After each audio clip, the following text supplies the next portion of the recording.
Welcome to part 2 of the Bethesda and Modding blog. In the last one we talked about versions and how version 1, version 2, version 3 should be done for big improvements, how you get users on board after version 1 to help you, and how things generally improve considerably after version 1 because that's when all the help flows in. Now in this one I'm going to talk about modding a single idea across multiple games. Now, if you're familiar with Skyrim modding system, you'll be familiar with the Radiant AI by Bethesda, the idea of a random mission generator. Well, I did that in Oblivion with my Fighters Guild mod. And the Fighters Guild mod basically randomly generated missions to do in the Fighters Guild, and you could do them at any time. And it gave you rewards and things like that. It was basically what the Radiant AI did in the next game, but I did it in Oblivion. It was a fairly simple idea. Bethesda made it more complicated in theirs, but it was still a fairly simple idea in Skyrim when they introduced it to that. Between Skyrim and Oblivion, though, there was Fallout 3 and Fallout New Vegas. And in Fallout New Vegas, I updated the idea. And this is what I want to talk about.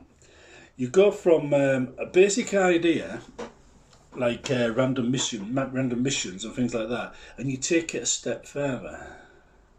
Instead of just being one feature of a bigger mod, it becomes the whole mod itself. Now in Fallout New Vegas, I made the NCR mod. That was basically one big mission generator. Just like the Fighters Guild mod before, it was pretty much the same idea again, only taken to a whole new level. Now, the NCR mod I made was light years better than the Skyrim mod, well, the Skyrim Radiant AI that would succumb, a year later. It literally blew the pants off of it. In every single way. There was ranks, all kinds of stuff. Says you could join units and get unique missions and things like that, and it all interacted with each other. And you were promoted up through the ranks, got unlocked equipment. You could join units, leave units, switch jobs depending on where you was. You could be a policeman taking on gunfighters to an NCR ranger taking on whole armies. It varied considerably. But from the technical level, the level I'm speaking about here, it was actually very simple. It was made possible by something what you call object-oriented programming. It's the idea of functions, because basically a function, Skyrim uses it a lot. Fallout New Vegas didn't use it as much, but the basic idea can still be used from quest to quest. You treat quests as kind of side functions, so to speak. And you use dialogue to enable them and things like that. But you have them all interact in various ways. Now there's certain ways that I learned to allow quests and mods to interact, which weren't supposed to be possible. The whole Oblivion community and Fallout community said no, that's not possible, and I did it. I did it because I like a challenge. And I used them in my mods, right? And it became a lot easier in Skyrim because the Skyrim scripting language allows a lot of things that previous languages didn't. So there was obviously going to be improvements in the next mods after Fallout New Vegas because of that one fact. Unfortunately, the Radiant AI didn't seem to take advantage much of them. Or if it did it on a rather basic level. But the Fallout New Vegas one itself, it became possible for me to add and expand to that over multiple versions, just like I said in the previous video. So it started out with just a mission generator for a few units and stuff, and then there was ranks added, other stuff. The more missions you did, the higher the rank, the more your notifications you could join, become an NCR citizen, all that kind of thing, all came as the result of multiple versions. So we have at the beginning, we had just mission generators. Then we had units and mission generators and ranks, NCR citizenship, all that kind of stuff. People placed all the way around the New Vegas world, that would offer quests and do things. And so you could be walking around New Vegas landscape, and instead of going to one place with one guy, You could bump into my characters anywhere and suddenly find yourself involved in a quest. Whereas in the original one, you were literally just talking to a guy in the Fighters Guild offices. So it blended in with the gaming world a lot better. It became seamless, and that was a key point. Seamless integration into the game. You don't want anything that stands out like a Darth Vader uniform. You want something that looks like it belongs in the game. And that's always been my approach. Now, we move on to Skyrim. Now, Skyrim included the Radiant AI already. And now, if I wanted to, I could have modded that. But to be honest, it would have been a high risk thing. You mod it, break something, or they break you when they fix some bug in the future. So I made my own again, and I took the random mission generator, all the extreme form ranks and stuff, and added it to this. But I didn't do it in just one mod. I did it in several mods in Skyrim. My Fighters Guild mod for Skyrim was light years better than the Radiant AI. Because it had plots, it actually had a story that would unfold based on what mission you did, and the missions were dynamic. You might go over here and accept a mission and get part of the story, then go over here and take a mission and get part of the story. Or the next game you might do it the other way around. And these all assigned your points, and the points unlocked missions up here and here and here. And you could go from different places to do it, and as a consequence there was no order. But it was actually possible to leap ahead by doing a better job. For instance, right, if a thing says bandits are attacking some place, fight them off, you might get 2 points for fighting them off and succeeding the mission. But if you fight them off without letting any of the villagers die or something, you might get 5 points. You see? And if you kill every single one of the bandits, you might get 7 points. So the Fighters Guild mod awarded points based on how good a job you actually did. And as a consequence, if you did a good job on your first few missions, you could leap well ahead and unlock even more missions faster.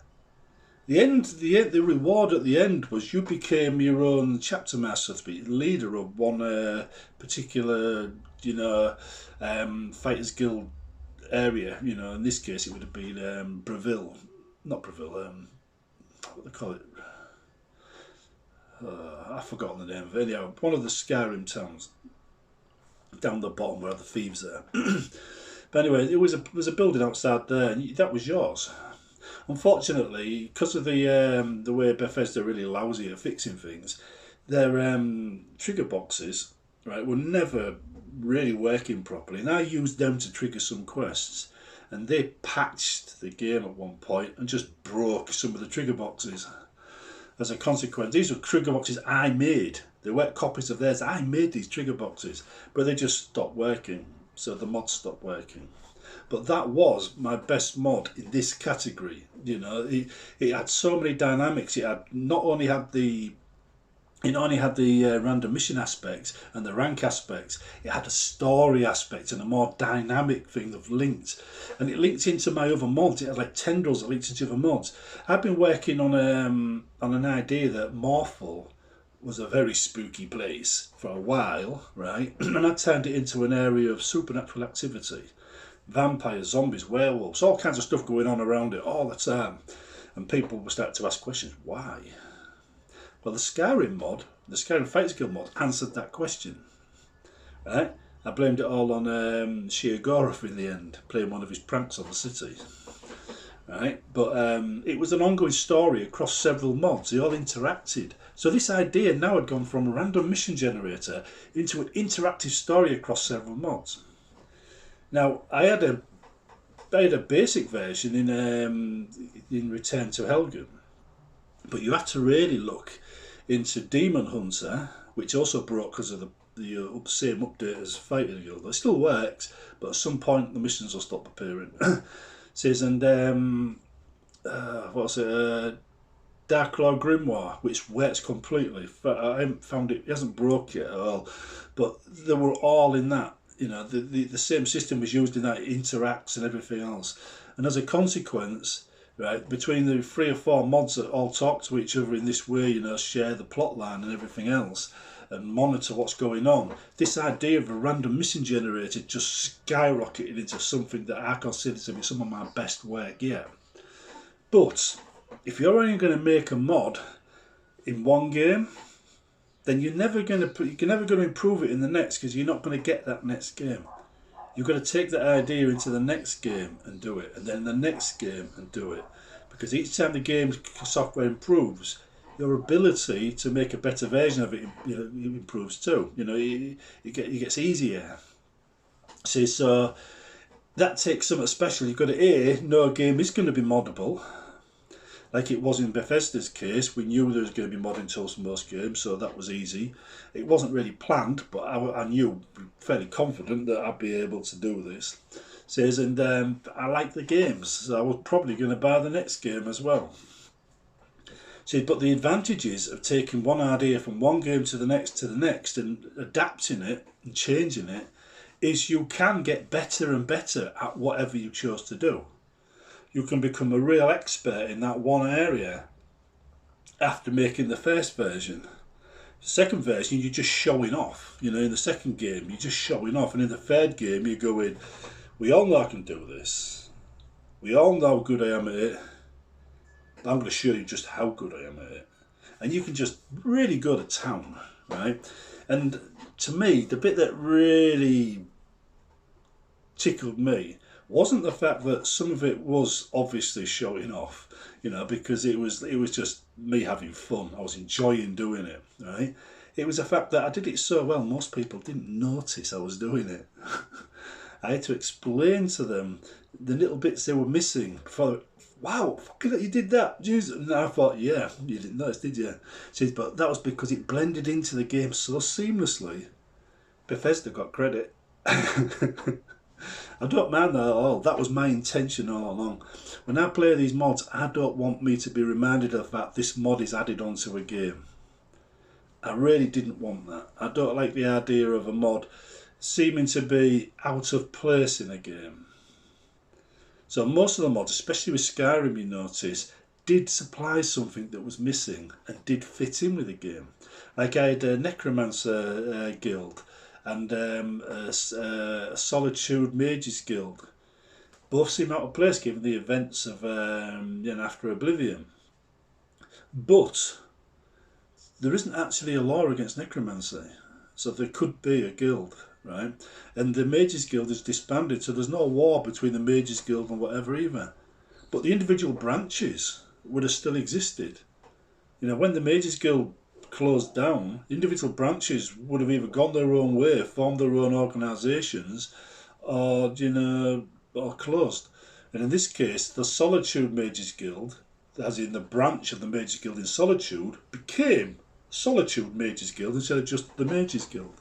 So I ran it that way, and I made a few changes internally to the dialogue to reflect that fact for people that were coming from Oblivion into Skyrim and wanted to know why these existed. But that was the fun part. Connecting these things is the fun part. This is the big picture plan that you piece together little bits at a time, which makes it fun to do. And these are the points that 99% of people playing your mods will not even notice. But that depth is what makes mods special for people.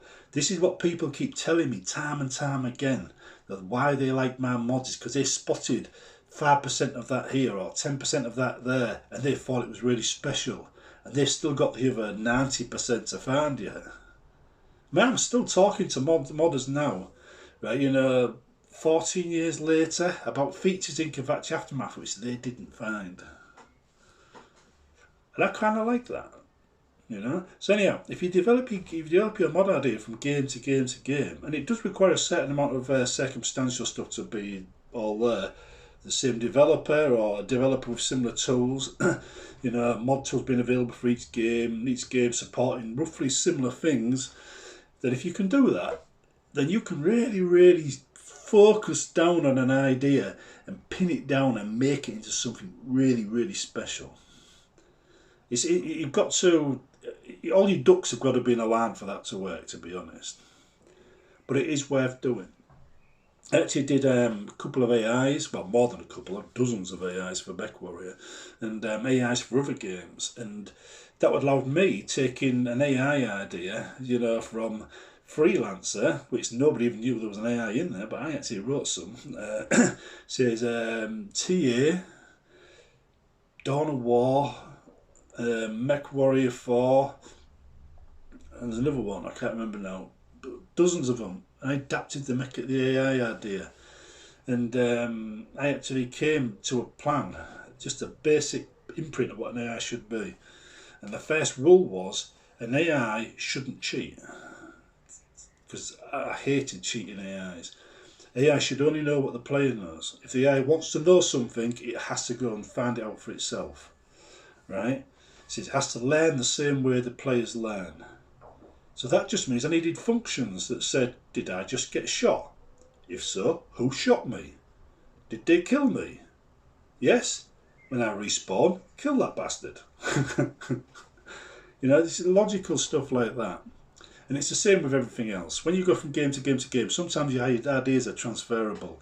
And if they are, always try and adapt it and expand it and make it more interesting. Because eventually you get to the point I had, but you just have a tremendous amount of fun with an idea you're already familiar with, and you don't have to worry too much about. You can focus on the interesting bits. So when I said in the previous video about 99% of the mods are boring on version 1, when you're doing it this way, 50% of the mods are boring on version 1 and 50% are fun, because you've already done the groundwork. You're just re-implementing it all. Anyway, I'll leave you there, right? Hope you found these mod blogs interesting. I do have to have a lot of fun modding. I haven't modded in 5 years now because basically too much trouble. Gamers these days are just arseholes. But if you do mod, right, consider what I've said. Because remember, I do get mods finished when I start them. And I get big mods finished. So what I've been telling you here is quite important details you probably won't hear from anyone else. Remember, this is a 2-part blog. First part was posted earlier. See you soon.